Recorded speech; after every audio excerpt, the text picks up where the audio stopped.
स्वागत है आप सबका आपके अपने चैनल सब्जेक्ट मस्ती में। कैसे आप लोग? उम्मीद करते हैं मस्त होंगे और मस्ती से पढ़ाई भी कर रहे होंगे। तो आइए हम लोग स्टार्ट करते हैं क्लास 9th का बायोलॉजी, है ना। चैप्टर 1 जिसका नाम है सेल यानी कि कोशिका। ठीक, चलिए देखिए हम लोगों का है चैप्टर 1। चैप्टर का नाम क्या है? सेल यानी कि क्या? कोशिका।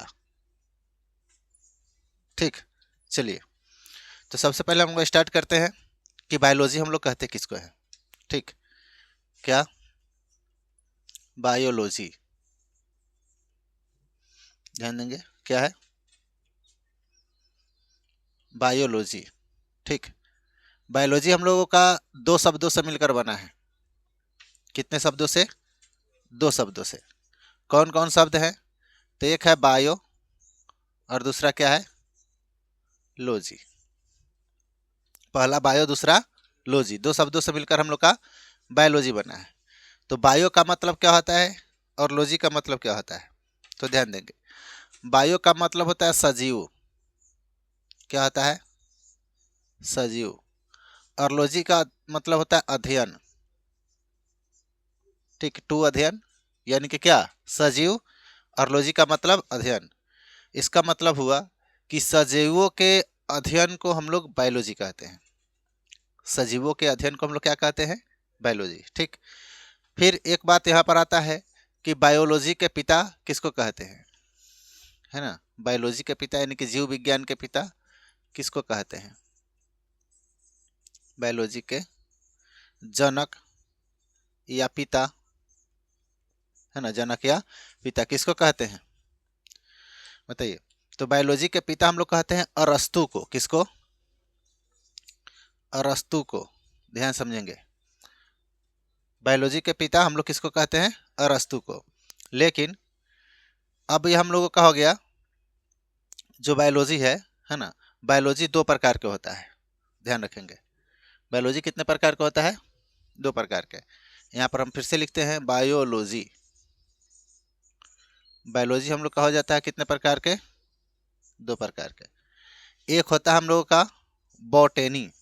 एक क्या हो जाता है बताइए? बॉटेनी।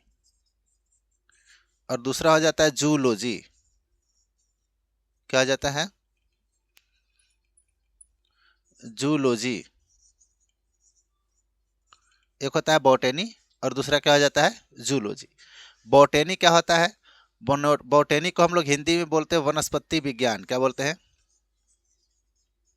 वनस्पति विज्ञान। ठीक, इसमें क्या हो जाएगा? वनस्पति विज्ञान। और इसको बोलते हैं हम लोग जंतु विज्ञान। क्या बोलते हैं? जंतु विज्ञान। अब ध्यान समझिए, बॉटनी में हम लोगों का होता है वनस्पति विज्ञान। वनस्पति का मतलब होता है पेड़ पौधा, होता है ना। वनस्पति का मतलब क्या होता है? पेड़ पौधा। और जू माने क्या होता है? जू माने चिड़ियाघर। चिड़िया में क्या रहता है? जानवर, जंतु रहता है ना। जंतु रहता है तो इसलिए इसको हम लोग क्या बोलेंगे? जंतु विज्ञान। ठीक, वनस्पति का मतलब होता है पेड़ पौधा, यानी कि बॉटनी में हम लोग पेड़ पौधा के बारे में अध्ययन करते हैं। किसके बारे में अध्ययन करते हैं? पेड़ पौधा के बारे में। और हम लोग जंतु विज्ञान में किसके बारे में अध्ययन करते हैं? तो सजीवों के बारे में, है ना। जंतु विज्ञान में किसका अध्ययन करेंगे? सजीव के बारे में। फिर यहाँ पर एक बात आता है कि वनस्पति विज्ञान के पिता किसको कहा जाता है ना। बॉटनी बॉटनी विज्ञान के पिता किसको कहते हैं? तो हम लोग बोलेंगे थियोफ्रेस्टस। क्या बोलेंगे? थियोफ्रेस्टस। ठीक, क्या बोलेंगे? थियोफ्रेस्टस। और जंतु विज्ञान के पिता हम लोग किसको कहेंगे? तो जंतु विज्ञान के पिता हम लोग यहाँ पर कहते हैं अरस्तु को। किसको कहेंगे? अरस्तु को। ठीक, अब देखिए तो कहिएगा सर ठीक है, बॉटनी के पिता हम लोग का थियोफ्रेस्टस हो गया, जूलॉजी के पिता यानी कि जंतु विज्ञान के पिता हम लोग का अरस्तु हो गया, लेकिन पूरे बायोलॉजी के पिता हम लोग किसको कहते हैं? अरस्तु को। तो यह क्यों? ऐसा क्यों? अच्छा देखिए, बॉटनी यानी कि पेड़ पौधा, पेड़ पौधा के बारे में कुछ ज़्यादा उस पेड़ पौधा में बीमारी नहीं होता है ना। चुनिंदा कुछ बीमारी होता है जो इसको इलाज करने से ठीक हो जाता है। लेकिन जंतु विज्ञान में क्या होता है कि जंतु विज्ञान में बहुत ज़्यादा मतलब कि समस्याएं होती हैं बीमारी को लेकर के। जंतु विज्ञान में छोटे जीव से लेकर बड़े जीव तक सब कुछ का अध्ययन करना पड़ता है। ठीक, एक इंसान को हम लोग उदाहरण के रूप में लेते हैं तो देखिएगा कि इंसान को बीमारी को ठीक करने के लिए कितने सारे डॉक्टर होते हैं। दांत का डॉक्टर अलग होता है ना, आँख का डॉक्टर अलग होता है, पेट का डॉक्टर अलग होता है, हड्डी का डॉक्टर अलग होता है कि नहीं। यानी कि उसी तरह से हर एक पार्ट्स का अलग अलग डॉक्टर देखने को मिलता है। तो सबसे ज़्यादा समस्याएं किस में है? जूलॉजी में। तो इसलिए पूरे बायोलॉजी के पिता किसको बना दिया गया? अरस्तु को। अब कहिएगा कि वनस्पति विज्ञान के पिता इसको क्यों बनाया गया, इसके पीछे क्या रीज़न है? तो इसके पीछे रीज़न ये है कि ये जो थियोफ्रेस्टस से थे है ना, यह बहुत ज़्यादा पेड़ पौधा के बारे में खोज किए, उसका नामकरण भी किए थे, है ना। इसलिए बॉटनी के पिता इसको क्या बनाया गया? अरस्तु को। किसको बनाया? सॉरी थियोफ्रेस्टस को। किसको? थियोफ्रेस्टस को। ठीक, अब चलिए देखिए, इतना समझ में आया? इसमें कोई दिक्कत नहीं। तो यह हम लोगों का रहा बायोलॉजी से जुड़ी हुई कुछ बातें। अब हम लोग आ जाते हैं चैप्टर को स्टार्ट करते हैं। चैप्टर का नाम हम लोग का है सेल। चैप्टर का नाम क्या है? सेल, यानी कि कोशिका। तो ध्यान देंगे, कोशिका क्या है? तो कोशिका जीव का सबसे छोटी इकाई है। जीव का क्या है? सबसे छोटा इकाई है। और इसी कोशिकाओं से मिलकर हम लोगों का शरीर बना है। इसी कोशिकाओं से मिलकर के ये पेड़ पौधे भी बनते हैं। इसी कोशिकाओं से मिलकर के बड़े बड़े जीव भी बनते हैं। लेकिन क्या है कि कुछ जीव एक कोशिकीय होते हैं और कुछ जीव बहुकोशिकीय होते हैं। हम लोग बहुकोशिकीय में होते हैं। हम लोग किस में है? बहुकोशिकीय। यानी कि जितने भी बड़े बड़े जंतु हैं, जानवर है, जीव है, वह बहुकोशिकीय में आते हैं। किस में आते हैं? बहुकोशिकीय में। यानी कि जिसको हम लोग देख सकते हैं वह बहुकोशिकीय में आते हैं। एक कोशिकीय जीव को अधिकांशतः हम लोग नहीं देख पाते। ठीक है, चलिए देखिए।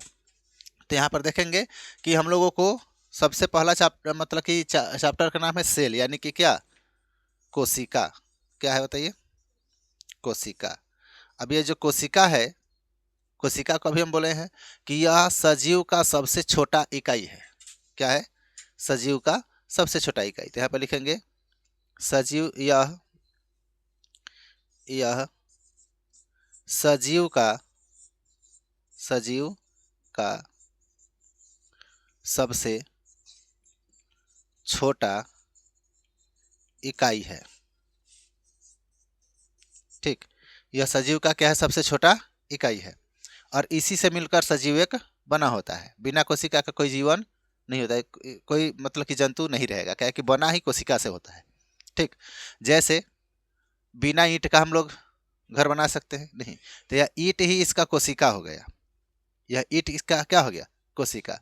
चाहे कहिएगा सर गिट्टी बालू हो तो बना लेंगे, है ना, लेकिन कुछ ना कुछ तो चाहिए ना उसको निर्माण करने के लिए। छत ढालना हो तो बिना गिट्टी का ढाल सकते हैं? नहीं। तो वह गिट्टी उसका क्या हो गया? कोशिका हो गया। समझ में आया? तो उसी तरह हम लोग का शरीर बनाने के लिए क्या चाहिए? कोशिका चाहिए। क्या चाहिए? कोशिका। समझ में आ गया? चलिए फिर तो आपको बताते हैं कि इसीलिए कोशिका तो है सजीव का सबसे छोटा इकाई होता है। और इसीलिए कोशिका को हम लोग, कोशिका को सजीव का, इसको सजीव का संरचनात्मक, सजीव का संरचनात्मक एवं सजीव का संरचनात्मक एवं क्रियात्मक इकाई कहा जाता है। क्या कहा जाता है? क्रियात्मक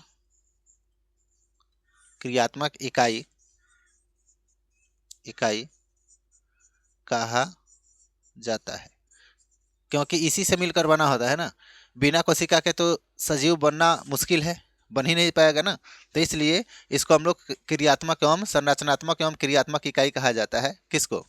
कोशिका को। किसको? कोशिका को। कैमरामैन एक बार ध्यान दीजिए, क्या इसके नीचे लिख सकते हैं? आइए तो,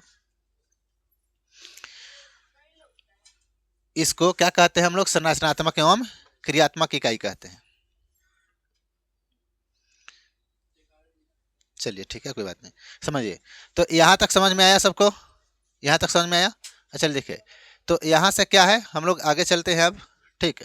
और बहुत ही अच्छे से हम लोग पूरे बायोलॉजी को पढ़ेंगे, पूरे विस्तार से एकदम बताने वाले हैं, ठीक है। चलिए देखिए, तो यह समझ के अगर पूछेगा कि बताइए सजीव का संरचनात्मक एवं क्रियात्मक इकाई किसको कहते हैं, तो कोशिका को। किसको? कोशिका को। यह पूछेगा कि सजीव का सबसे छोटा इकाई क्या है, तो कोशिका, ठीक। बायोलॉजी के पिता किसको कहते हैं, अरस्तु को। बॉटेनी के पिता किसको कहते हैं, थियोफ्रेस्टस को, है ना। समझ में आ गया? बताइए। चलिए देखिए, इतना समझ में आया? अब देखिए इसके आगे हम लोग चलते हैं कि कोशिका का खोज किसने किया, पहली बार कोशिका को देखा किसने, और देखा तो कब देखा, है कि नहीं। चलिए देखिए, तो इसीलिए कहा जाता है कोशिका का खोज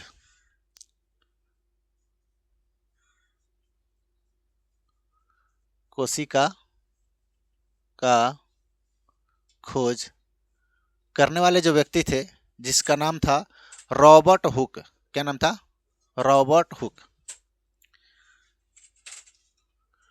ठीक। क्या नाम था इनका? रॉबर्ट हुक, ठीक। कब किया था? तो 1665 ईस्वी में उन्होंने कोशिका का खोज किया था, है ना। 1665 ईस्वी में इसने क्या किया था? कोशिका का खोज किया था, ठीक है। लेकिन हुआ क्या पता है, इन्होंने कोशिका का खोज तो कर दिया, लेकिन जब उसको जांचा गया तो पता चला कि यह मृत कोशिका है, मरा हुआ कोशिका है। क्या है? मरा हुआ। यानी कि कैसी कोशिका? तो मृत कोशिका का खोज किया था, है ना, जिसको हम लोग कॉर्क बोलते हैं। क्या बोलते हैं? कॉर्क। कॉर्क देखे हैं? देखे तो होंगे। एक दवा आता है, दवा के ऊपर प्लास्टिक का ढक्कन हो तो उसको तोड़कर उसमें सिरिंज लगाकर खींच लीजिएगा, फिर उसमें से गिरता नहीं है, उसको कॉर्क बोलते हैं। समझ में आया? चलिए देखिए, तो इन्होंने कैसा कोशिका का खोज किया था बताइए? कॉर्क का, सॉरी सॉरी, मृत कोशिका का। किसका? लेकिन फिर क्या हुआ कि जीवित कोशिका का खोज तो फिर हुआ, बताइए। चलिए लिखिए, फिर क्या हुआ कि जीवित कोशिका का खोज हुआ। किसका? जीवित कोशिका, जीवित कोशिका का खोज हुआ। किसने किया? किसने किया? तो बोलेंगे लिवेन हॉक ने। किसने?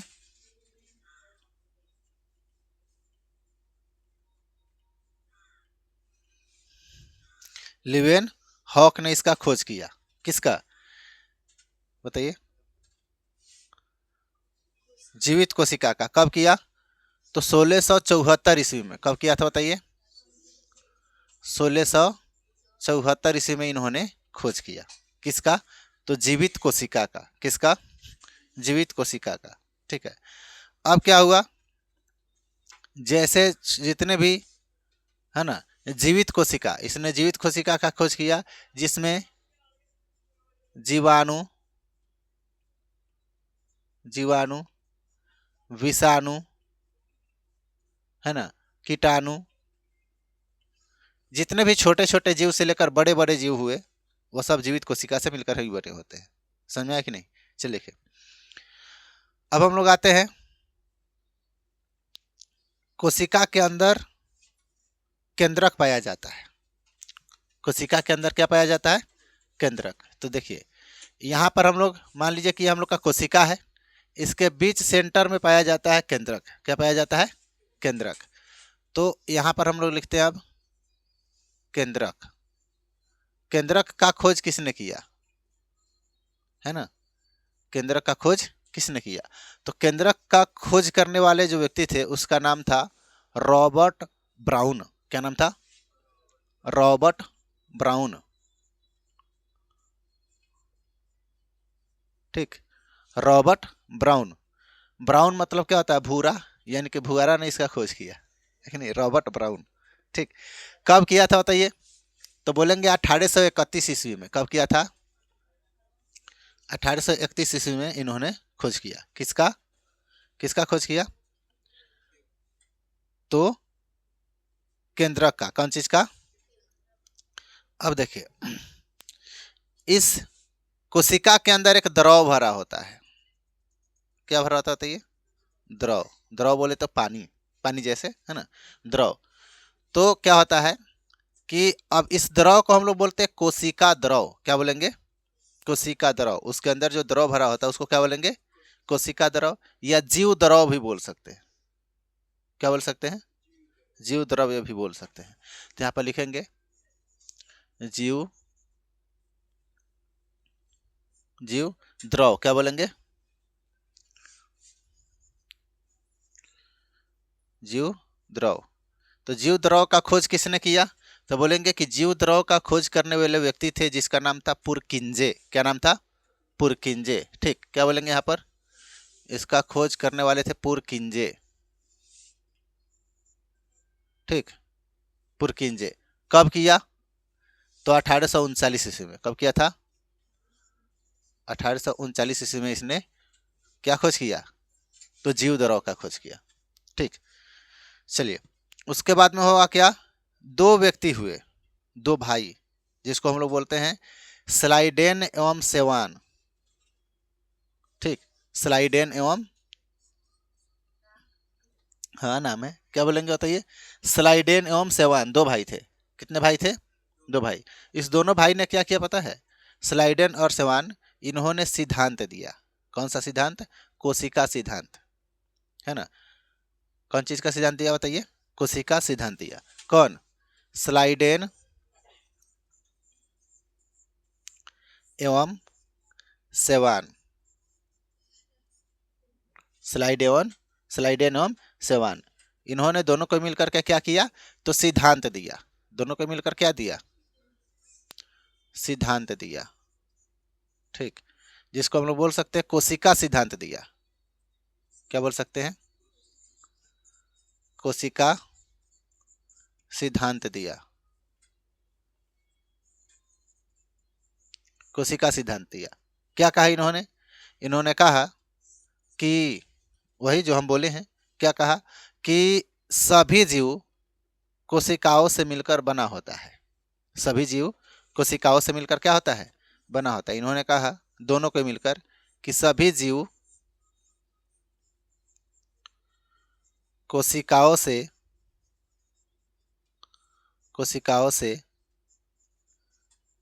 मिलकर बना होता है। ठीक, सभी जीव कौन चीज से मिलकर बना होता है? कोशिकाओं से मिलकर के बना होता है। किसने कहा? तो स्लाइडेन एवं सेवान ने। यह सिद्धांत इन्होंने कब दिया? स्लाइडेन एवं सिवान, यह सिद्धांत कब दिया? तो यह सिद्धांत इन्होंने दिया था, आपको बताते हैं, यहीं पर लिख देते हैं। इसका सिद्धांत दिया गया 1839 ईस्वी में। कब दिया गया? 1839 ईस्वी में। क्या सिद्धांत दिया?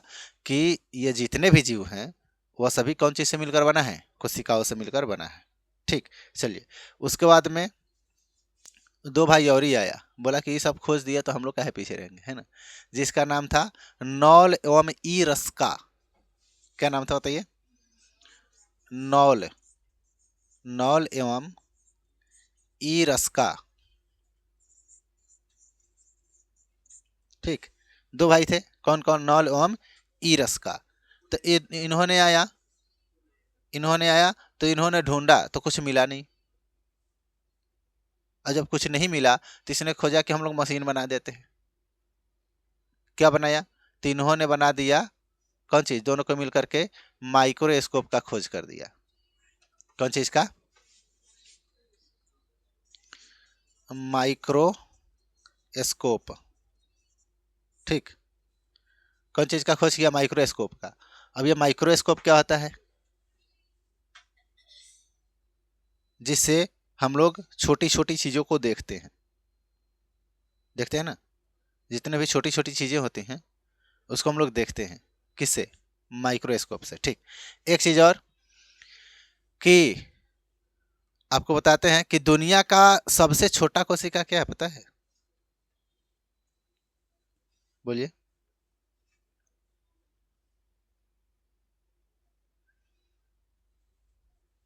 देखिए, पूछा जाता है क्वेश्चन कि बताइए कि दुनिया का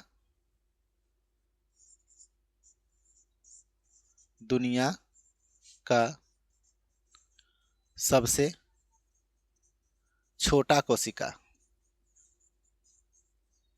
ठीक, दुनिया का सबसे छोटा कोशिका। तो बोला जाता है कि दुनिया का सबसे छोटा कोशिका जो है माइकोप्लाज्मा, क्या है, माइकोप्लाज्मा,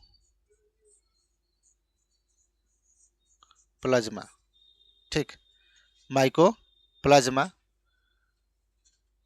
या इसी को बोलते हैं गैल सेप्टिकम। क्या बोलेंगे,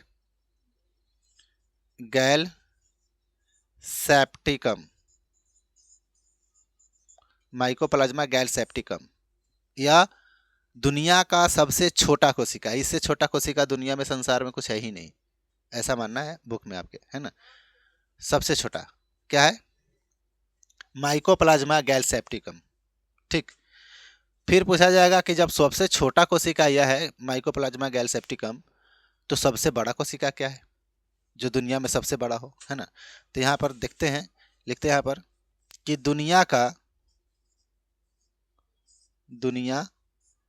का सबसे बड़ा कोशिका, सबसे बड़ा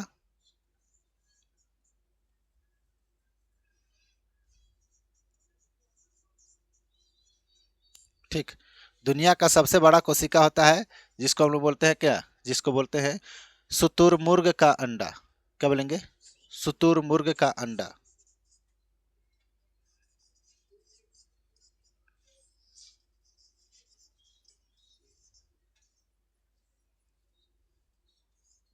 शुतुरमुर्ग का अंडा, यह दुनिया का सबसे बड़ा कोशिका है, ठीक। इसका एक अंडा होता है 2 केजी का।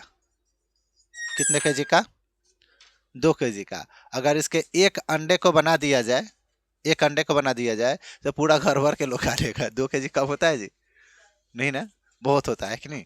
तो 2 केजी का इसका एक अंडा होता है। कितने केजी का होता है, 2 केजी का। बहुत बड़ा होगा, है ना, क्या होगा, बहुत बड़ा होगा।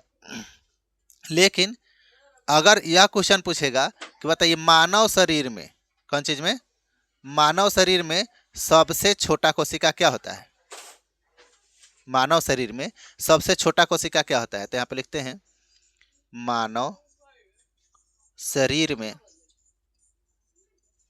सबसे सबसे छोटा कोशिका, ठीक, मानव शरीर में सबसे छोटा कोशिका। तो बोलेंगे कि मानव शरीर में सबसे छोटा कोशिका जो होता है वह होता है, ठीक है, वह होता है आपको शुक्राणु। क्या होता है बताइए, ठीक। और यह कहाँ पाया जाता है, या पुरुष में पाया जाता है। कहाँ पाया जाता है, पुरुष में। समझ में आया, शुक्राणु सबसे छोटा कोशिका है मानव शरीर का, और वह कहाँ पाया जाता है, पुरुष में। या इस चीज के बारे में भी हम लोग और डिटेल्स पढ़ेंगे जब हम लोग पढ़ेंगे क्लास 10th में, है ना। क्लास 10th में आइएगा तो आपको उसमें जनन चैप्टर पढ़ना है, उसमें हम लोग शुक्राणु, अंडाणु, या सभी चीज़ों के बारे में ऐसे ऐसे पढ़ेंगे, ठीक। चलिए देखिए, या पुरुष के अंदर पाया जाता है। फिर कहा जाएगा कि मानव शरीर का सबसे बड़ा कोशिका क्या है ना। मानव शरीर का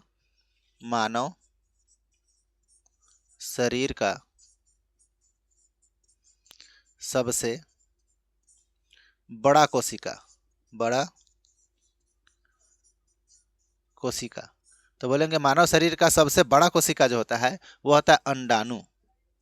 क्या होता है, अंडाणु। यह कहाँ पाया जाता है, तो यह पाया जाता है स्त्री में।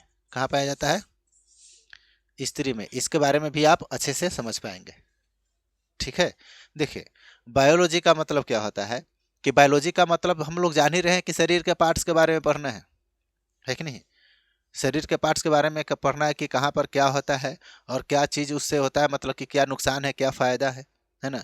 क्या करना चाहिए और क्या नहीं करना चाहिए, क्या करेंगे तो हमारे बॉडी को फ़ायदा होगा और क्या करेंगे तो हमारे बॉडी को नुकसान होगा, है ना। यही सभी चीज़ों के बारे में पढ़ना है ना। तो अगर इसमें लजाइएगा, शर्माइएगा तो फिर दिक्कत है।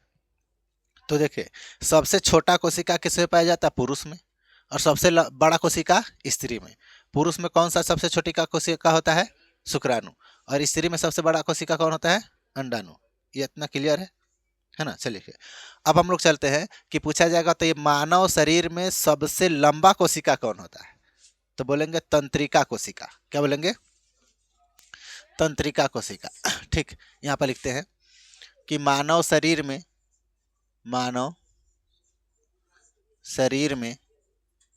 सबसे लंबा कोशिका तो क्या बोलेंगे? बताइए? न्यूरॉन। क्या बोलेंगे? न्यूरॉन। इसी को बोलते हैं हम लोग तंत्रिका कोशिका। दोनों एक ही है, न्यूरॉन कोशिका बोलिए, तंत्रिका कोशिका। तो क्या बोलेंगे? तंत्रिका या न्यूरॉन कोशिका। ठीक, तंत्रिका कोशिका या न्यूरॉन कोशिका। समझ में आ गया? चलिए अब हम लोग आते हैं जीव के बारे में। जो सजीव होता है वह कितने प्रकार का होता है?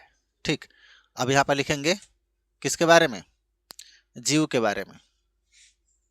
जीव, तो जीव हम लोग का 2 प्रकार के होता है ना? कितने प्रकार के? 2 प्रकार के। एक हो जाएगा एक कोशिकीय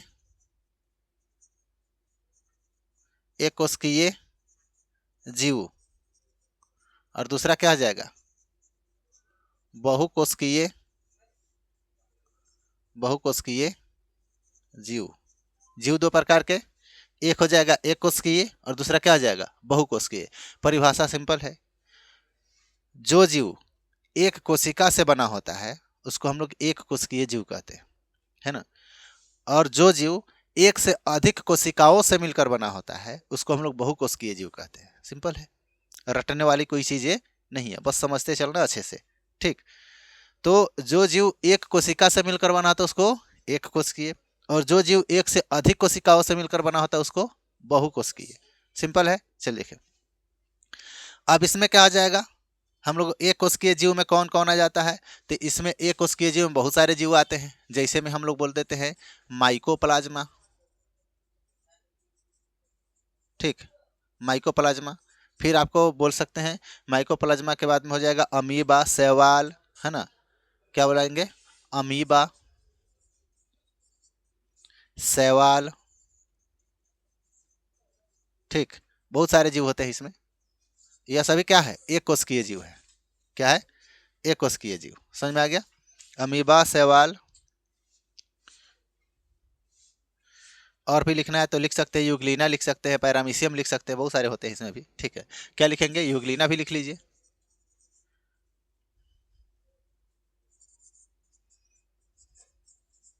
पैरामीशियम।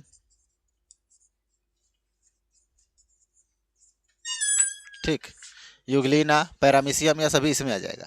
ठीक, अब क्या होगा? हम लोग आ जाते हैं बहुकोशिकीय में। बहुकोशिकीय में पूरा पेड़ पौधा आ जाएगा। समझ में आया? बहुकोशिकीय में जिसको हम लोग देख सकते हैं। समझ में आया? जो बड़े बड़े होते हैं। बहुकोशिकीय में क्या हो जाएगा? पेड़ पौधा। इसमें पक्षी सारे आ जाएंगे, जितने भी पक्षी होते हैं, है ना? इसमें जानवर आ जाएंगे। ठीक, इसी में मनुष्य आ जाता है। समझ में आया कि नहीं? हम लोग भी इसी में आते हैं, जानवर हैं हम लोग भी लेकिन सर्वश्रेष्ठ जानवर है। जानवरों में क्या है? सर्वश्रेष्ठ जानवर है ना? मतलब कि बड़ा नहीं, सर्वश्रेष्ठ बोल सकते हैं, जिसके पास दिमाग है कि नहीं? चलिए देखिए, अब आइए, अब हम लोग देखते हैं कोशिका को। मेन फोकस तो कोशिका ही है, क्या कि चैप्टर का नाम ही क्या है? कोशिका, है कि नहीं? तो देखिए यहाँ पर हम लोग लिखते हैं कोशिका। कोशिका 2 प्रकार के होते हैं। कोशिका भी कितने प्रकार के होते हैं? 2 प्रकार के।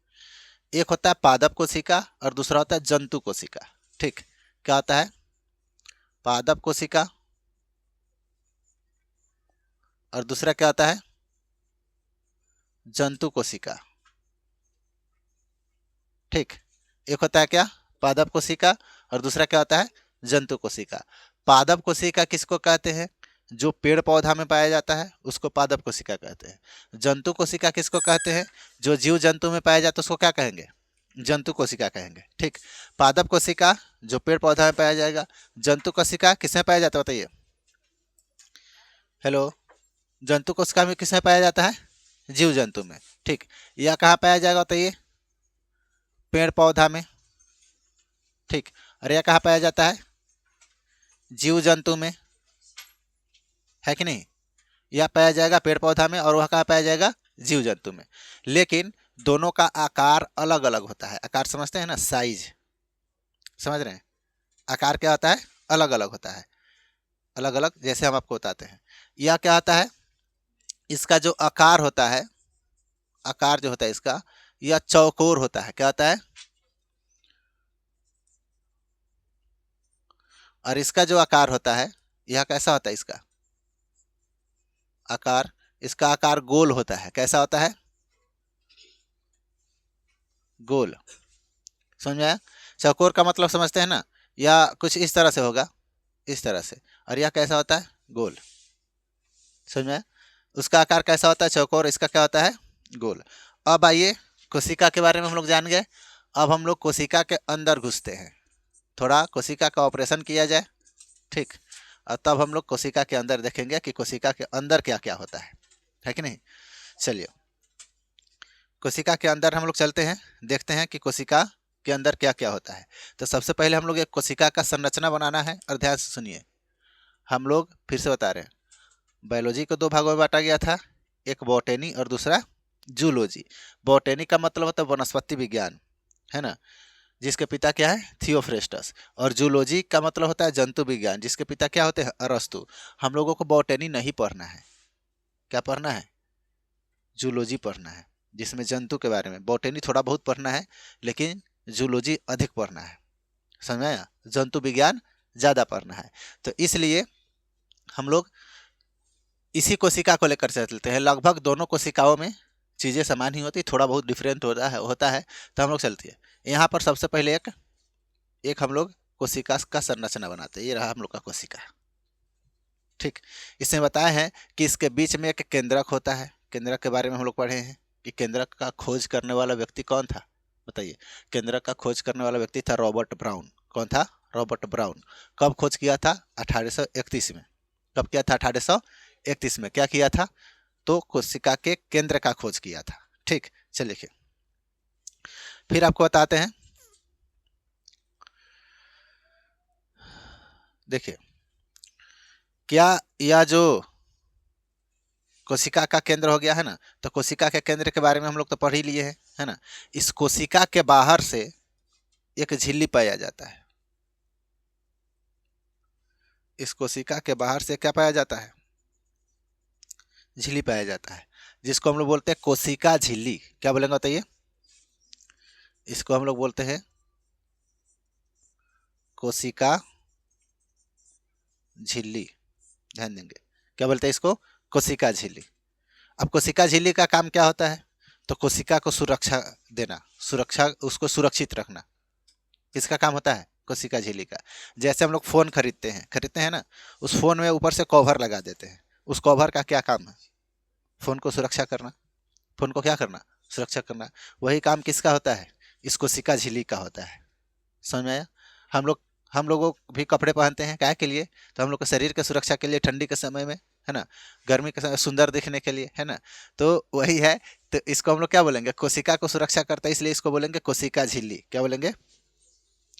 तो क्या यह पेड़ पौधा में पाया जाता है, पादप कोशिका में पाया जाता है, या जंतु कोशिका में पाया जाता है? तो याद रखेंगे, यह दोनों में पाया जाता है। क्या होता है? लिखेंगे यह दोनों में पाया जाता है। ठीक, यह क्या होता है? दोनों में पाया जाता है। ठीक है। और यह कौन चीज का बना होता है? कोशिका झिल्ली कौन चीज का बना होता है? कौन चीज का बना होता है? तो बोलेंगे लिपिड प्रोटीन का। कौन चीज? लिपिड प्रोटीन का बना होता है।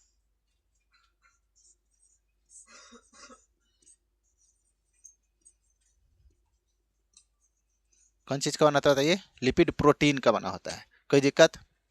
इसका काम क्या है? इसका काम क्या है? इसका काम है कोशिका को सुरक्षा देना। कोशिका को क्या करना? सुरक्षा देना, है ना। इसका कार्य की बात किया जाए, इसका कार्य है कोशिका को आकार एवं कोशिका को आकार एवं सुरक्षा देना, सुरक्षा देना। ठीक है, इसको आकार भी देता है और क्या देता है, सुरक्षा भी देता है। पूछ देगा बताइए कोशिका झिल्ली का क्या कार्य है, तो बोलेंगे कि कोशिका झिल्ली का कार्य कोशिका को आकार देना तथा उसका सुरक्षा करना है। हो गया।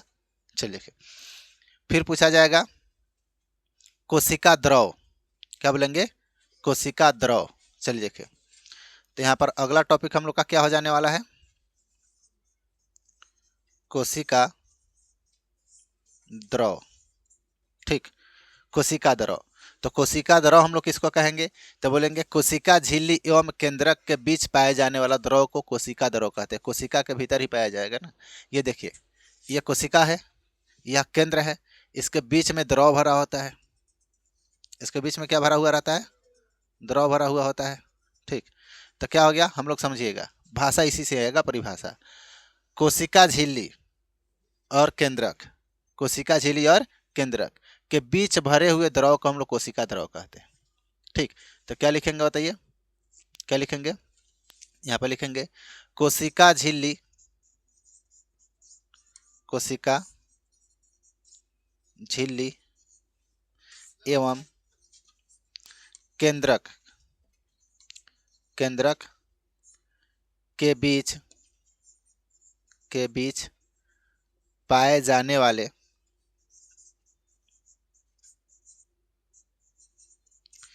द्रव को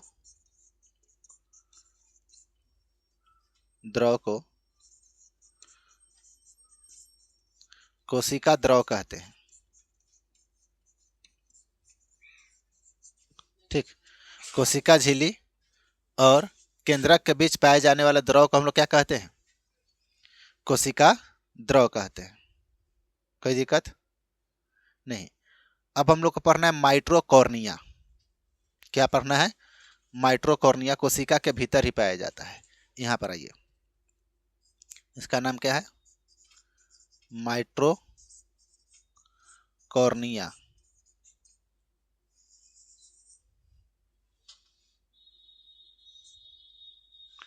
माइट्रोकॉर्निया, देखिए माइट्रोकॉर्निया, माइट्रोकॉर्निया कोशिका में ही पाया जाता है।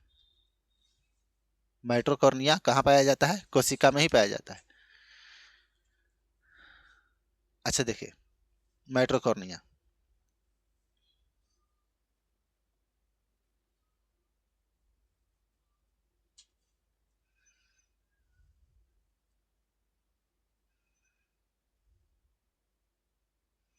चलिए लिखिए, माइट्रोकॉर्निया को क्या बोलते हैं, माइट्रोकॉर्निया को बोलते हैं कोशिकीय श्वसन का केंद्र। क्या बोलते हैं, कोशिकीय श्वसन का केंद्र। किसको कहा जाता है, माइट्रोकॉर्निया को क्या बोलेंगे, कोशिकीय श्वसन का केंद्र। ठीक, कोशिकीय श्वसन का केंद्र। ठीक, इसी को बोला जाता है कोशिका का ऊर्जा घर। क्या बोला जाता है, ये कोशिका का ऊर्जा घर। ठीक, क्या बोला जाता है, कोशिका का ऊर्जा घर। यहीं से हम लोगों के शरीर में कोशिकाओं में ऊर्जा मिलता है ना। कोशिकीय श्वसन का केंद्र, कोशिका का क्या, ऊर्जा घर। इसी को हम लोग इंग्लिश में बोलते हैं पावर हाउस ऑफ सेल। क्या बोलेंगे, पावर हाउस ऑफ सेल। ठीक, क्या बोलेंगे इसको बताइए, पावर हाउस ऑफ सेल। ठीक, पावर हाउस ऑफ सेल किसको बोला जाता है, किसको बोलेंगे बताइए, माइट्रोकॉर्निया को। ठीक, यहां तक किसी को प्रॉब्लम नहीं। चलिए देखिए, अब हम लोग को पढ़ना है क्रिस्टी के बारे में। किसके बारे में, क्रिस्टी। चलिए देखिए, यहाँ पर हम लोग क्रिस्टी, ठीक, क्रिस्टी के बारे में पढ़ना है। क्रिस्टी क्या होता है, तो देखिए ये जो माइट्रोकॉर्निया भी हम लोग पढ़ रहे हैं, इसके अंदर पाया जाता है क्रिस्टी। क्या पाया जाता है, क्रिस्टी। ठीक, तो बोलेंगे कि क्रिस्टी क्या है, तो बोलेंगे अंगुलीनुमा संरचना को, देखिए अंगुली जैसे यह बना होता है अंदर, कैसे, अंगुली की तरह, तो बोलेंगे अंगुली नुमा संरचना को हम लोग क्रिस्टी कहते हैं, है ना। क्या बोलते हैं हम, अंगुली नुमा संरचना को क्रिस्टी कहते हैं। या क्रिस्टी से आगे के जो टॉपिक है वो हम लोग फिर कल डिस्कस करेंगे, कोई दिक्कत नहीं। इतना सबको समझ में आया, यहाँ तक किसी को दिक्कत नहीं, तो इसको नोट कीजिए। मिलते हैं हम लोग कल कोशिका के चैप्टर 1 कोशिका के वीडियो पार्ट 2 में। आज के लिए इतना ही, ऑल द बेस्ट। अगर आप लोग वीडियो को फेसबुक पर देख रहे हैं तो फॉलो करेंगे, और यूट्यूब पर देख रहे हैं तो सब्सक्राइब करेंगे।